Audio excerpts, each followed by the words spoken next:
Sign these papers. The stack of documents landed on my desk with a sharp thud, making my coffee cup tremble. My mother-in-law stood before me, her expression as cold and condescending as ever, a look I'd grown used to over the past 5 years. I'm Amanda Chen, 35 years old, founder and CEO of one of the most successful tech consulting firms in the city. Well, at least I was, until my in-laws decided they wanted to take it from me. I glanced at the papers, my pulse quickening. Stay calm. What are these?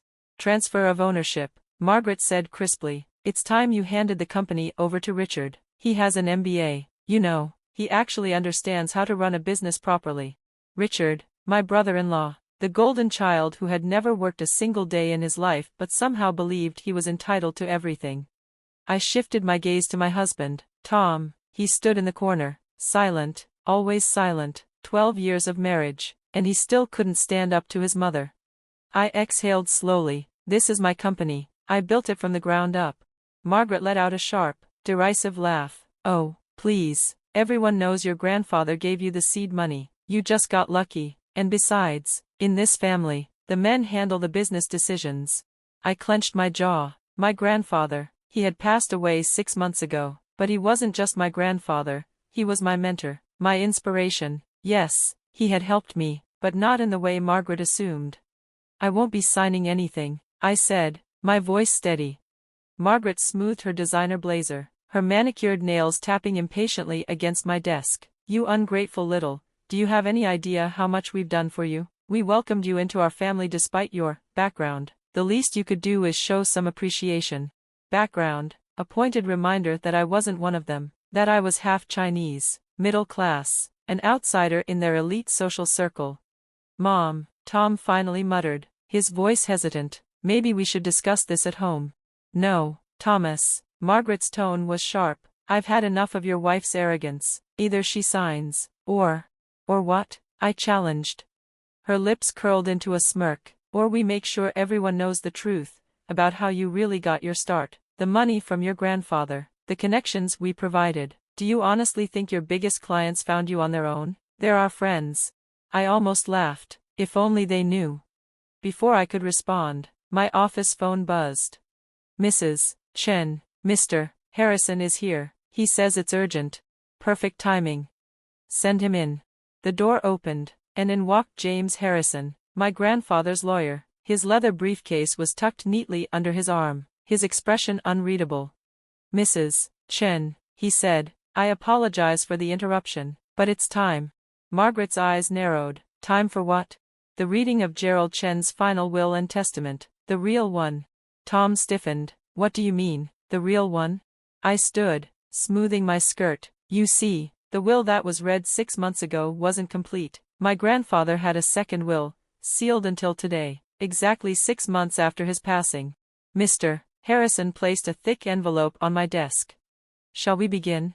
Margaret's confidence faltered. This is ridiculous. We're in the middle of a business discussion. Oh, you'll want to hear this, I said, allowing myself a small smile. It's about the business, after all. Mr. Harrison cleared his throat and began reading. I, Gerald Chen, being of sound mind, declare this to be my final will and testament, superseding all previous versions. Margaret scoffed. We've already heard this part. Get to the point. Harrison ignored her. However, the following provisions were to remain sealed for 6 months after my death, to allow certain events to unfold naturally. I watched as Tom shifted uncomfortably by the window, his fingers twitching. He knew something. To my granddaughter, Amanda Chen, I leave not only my personal fortune, as previously stated, but also reveal the following. Chen Global Holdings, currently believed to be owned by the Chen family, has, in fact, been under my majority ownership for the past 20 years. Silence. Margaret's face drained of color. That's impossible. My husband built that company. Actually, Margaret, I said, my voice calm but firm, your husband nearly bankrupted it in 2003. My grandfather stepped in and bought 67% of the shares, saving it from collapse. He kept it quiet, to protect your family's reputation. You're lying, she hissed. Mr. Harrison pulled out another document. And I knew, the storm that was about to hit the Chen family had only just begun. I have the original purchase agreements here, along with 20 years of board meeting minutes. Tom finally found his voice. Dad told me something about this last year, he admitted. He made me promise not to tell anyone. I turned to him, a sharp ache blooming in my chest. You knew? I didn't know everything, just that there was some kind of deal with your grandfather. Mr. Harrison continued, his voice steady. Furthermore, all clients currently associated with Chen Global Holdings were originally contacted and secured through my personal business network, not through the Chen family, as they have claimed. Margaret sank into a chair, her designer blazer wrinkled, and her perfect hair, usually immaculate, had started to come undone. The final revelation, Mr. Harrison went on, concerns the tech consulting firm owned by my granddaughter, Amanda. While I provided guidance, I never gave her seed money. She built it entirely on her own, securing loans, pitching investors, and earning every client through sheer determination and skill. The room was silent. I thought back to those early days, the sleepless nights, the rejected applications, the relentless grind. My grandfather had insisted I do it on my own, always telling me, true respect comes from what you build yourself. However, Mr. Harrison continued, I did arrange for her firm to be fairly considered by several major clients, the same clients the Chen family has been taking credit for providing. I wanted to see if she could maintain and grow those relationships on her own merit. The results speak for themselves. The door flew open. Richard stormed in, his face red with anger. This is ridiculous. You can't just walk in here and claim our family company.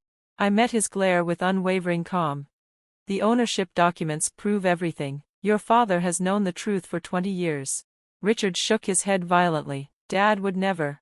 He signed the papers himself. Mr. Harrison interjected, pulling out another set of documents. In fact, he left additional instructions to be revealed today. He reached into his briefcase and pulled out a sealed envelope. This letter is from Howard Chen, written 3 months ago. Margaret's head snapped up. Howard wrote a letter. Mr. Harrison nodded and unfolded the pages. To my family. If you are hearing this, it means Gerald's will has been revealed. Everything he said is true. I made terrible business decisions 20 years ago, and he saved not just our company but our family's reputation. In return, I promised to keep his majority ownership secret and to watch over his granddaughter when she married my son. I felt Tom shift beside me, his face pale. Dad never said. Mr. Harrison continued. I've watched Amanda build her business from nothing while my family treated her as an outsider. I saw what Gerald saw, a brilliant businesswoman who earned every bit of her success. I was too much of a coward to stand up to my wife's and son's prejudices, and for that, I am deeply ashamed. Tears burned my eyes. Howard had always been a quiet presence in the family, but I had never known he felt this way. Therefore, Mr. Harrison Reed, I, Howard Chen, hereby announce my retirement as CEO of Chen Global Holdings, effective immediately. I recommend Amanda Chen as my successor, subject to board approval, which Gerald's majority share will ensure. The room erupted into chaos. Margaret shot up from her seat, her face contorted with rage. This is outrageous. Richard knocked over a chair. She can't run both companies. Actually, I said, my voice calm, I can. My management team has been prepared for this transition for 6 months. My consulting firm will continue to run efficiently while I focus on Chen Global Holdings. Tom turned to me, stunned. You knew? I met his gaze evenly.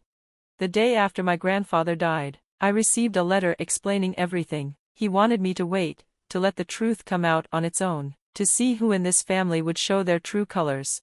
Margaret straightened her blazer with a forced sense of composure. This isn't over, she hissed. We'll fight this in court. For the first time, Mr. Harrison smiled. You can try, Mrs. Chen, he said, but I have spent the last 20 years documenting everything, every insult, every attempt to undermine Amanda, every discriminatory remark, witnessed, signed, and ready to be made public record. Do you really want that? She froze. Additionally, he went on, I have records of questionable financial transactions made by Richard through company accounts over the past 5 years. Richard paled. Those were approved expenses. Luxury cars, personal vacation homes. I doubt the IRS will agree. A heavy silence filled the room. Then, Tom stepped forward, his voice steady for the first time in years. Enough, Mom. Richard, It's over. Amanda has earned this. You're taking her side? Richard spat. After everything we've done for you? Tom's expression was resolute. For the first time in our marriage, he said, I'm doing what I should have done years ago, standing by my wife. Margaret grabbed her bag, seething. I won't forget this betrayal. She stormed out, Richard close behind. When they were gone, Tom turned to me. I'm so sorry, Amanda. I knew bits and pieces, but I never. I held up a hand. We'll talk later. Right now, I have a company to run, too, actually. Mr. Harrison closed his briefcase. Everything is in order, Mrs. Chen. The board meeting is set for tomorrow morning. Your grandfather believed you would face this moment with grace and strength. I see he was right. After they left, I turned to the framed photo of my grandfather on my desk. His wise eyes seemed to twinkle with pride. Tom lingered by the door. What happens now? I picked up the transfer papers Margaret had brought, fed them into the shredder, and watched as they turned to confetti. Now, I said, a small smile forming, now we see who in this family is strong enough to accept change. The next morning, I adjusted my suit jacket, the weight of the moment settling over me. Are you ready? Tom asked from the doorway. I picked up my briefcase. I've been ready for 6 months, I said. The real question is, are you ready for what's about to happen to your family? Tom stepped forward, taking my hand. They're not just my family anymore. We are a family, and I'm done choosing the wrong side. The drive to Chen Global Holdings was tense. Security had already been informed of the leadership change. As we pulled into the executive parking lot, I spotted Richard's car. He's not going to make this easy, Tom murmured. I smiled. Good. I stepped out of the car, my heels clicking against the pavement. I didn't build my own company by taking the easy path. The boardroom was full when we arrived, 12 board members, all men over 60, sitting around a massive mahogany table. Richard and my mother-in-law sat at one end, while Howard Chen, my father-in-law, sat quietly at the other. Mr. Harrison was already there, documents spread before him. You can't seriously be considering this, my mother-in-law was saying as we walked in. She'll destroy everything we've built, everything you built. Howard's quiet voice cut through the room. It was the first time I had ever heard him speak up against his wife. Margaret, it's time for the truth. We almost lost everything 20 years ago because of my poor decisions. Gerald Chen saved us, and now, his granddaughter will save us again. Howard, she gasped, her voice trembling. No, Margaret, he said, standing up and addressing the board. I've been silent for too long. He cleared his throat. Gentlemen, I fully support Amanda Chen as the new CEO of this company. She has proven herself, not just as a successful business owner, but as someone who understands the modern market in ways we have failed to grasp. Richard slammed his hand on the table. This is insane. She's not even a real Chen. Actually, Mr. Harrison interjected, according to these documents, she has more right to the Chen name than you do. Richard, would you like me to explain why? Richard's face went pale, knowing exactly what those documents would reveal about his own questionable dealings. The board chairman cleared his throat, cutting through the tension. We've reviewed the ownership documents and Howard's recommendation. Given Gerald Chen's majority share and his explicit wishes, combined with Mrs. Chen's proven track record in the tech sector, I believe we should proceed with the vote. My mother-in-law stood up, her eyes blazing. If you do this, you'll regret it. I know things about this company, about all of you. Mom, Tom interrupted, his voice calm but firm. Stop, don't make this worse. Worse? She laughed, a manic edge to her tone. Your wife is stealing our company. No, I spoke up, my voice steady and unwavering. I'm saving it. Again, would you like to see the company's current financial reports, the ones Richard has been hiding from the board? Richard jumped to his feet, shouting, you can't prove anything. Actually, Howard said, pulling out a USB drive from his briefcase. I can. I've been gathering evidence for months. Did you really think I wouldn't notice the money you were funneling into your private accounts? The board chairman's face darkened. What money? For the next hour, the truth came out. Richard had been embezzling funds, hiding losses, and falsifying reports. My mother-in-law had known but kept quiet, using the information to manipulate and blackmail her way into more control. When the vote came, it was unanimous. I was named CEO of Chen Global Holdings, effective immediately.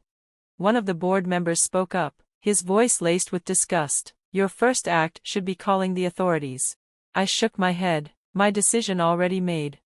"No," I said firmly, "my first act will be offering Richard and his mother a choice." Everyone turned to look at me. Option 1, you both resign quietly, sign non-disclosure agreements. I don't pursue criminal charges for the embezzlement. You'll retain your personal shares but have no operational control. And option 2? Richard asked, his voice shaking. I turn everything over to the FBI, every transaction, every hidden account, every piece of evidence Howard and my grandfather collected. Your choice. My mother-in-law's carefully maintained facade finally cracked. You would show mercy after everything? She hissed. I'm not doing it for you, I replied, my gaze unflinching. I'm doing it for this company, its employees, and its legacy. A public scandal helps no one. They took option 1, of course. Richard and my mother-in-law left the building that day, never to return. The press release simply stated that they had chosen to pursue other opportunities. 1 year later, over the next year, I reorganized both companies, merging my tech consulting firm's innovation with Chen Global's vast resources. The results spoke for themselves. Profits doubled. Employee satisfaction soared. The board's initial skepticism had turned into wholehearted support. Tom found his own path, too. He started a charitable foundation dedicated to helping immigrant entrepreneurs, a way of making amends for his family's past actions. Howard became one of my closest advisors. His quiet wisdom helped me navigate the complexities of running a major corporation. He and Tom rebuilt their relationship, not on fear, but on truth. As for my mother-in-law, she moved to Florida, where she now tells anyone who will listen that she retired early to enjoy the sunshine. Richard, humbled by his fall from grace, took a job with a small firm in another state, far away from the life he had once known. And me? I kept my grandfather's photo on my desk, both at the office and at home. His final gift wasn't just the company. It was the chance to prove that success doesn't come from family names or connections, but from hard work, integrity, and the courage to stand up for what's right. Last week, as I sat in my grandfather's old office, my office now, Tom brought our daughter by after school. She's 7 and already shows the same determination I had at her age. "Mommy," she asked, looking around at the big office, "will I run the company someday?" I smiled, thinking of my grandfather's words. "True respect comes from what you build yourself. That's up to you, sweetheart," I told her. "You can run this company, start your own, or do anything else you dream of. The most important thing is to do it your way, with integrity and strength." She nodded solemnly, then brightened. "Like you did." "Yes," I said, hugging her close, "exactly like that." After they left, I looked out over the city skyline, reflecting on how much had changed in just 1 year.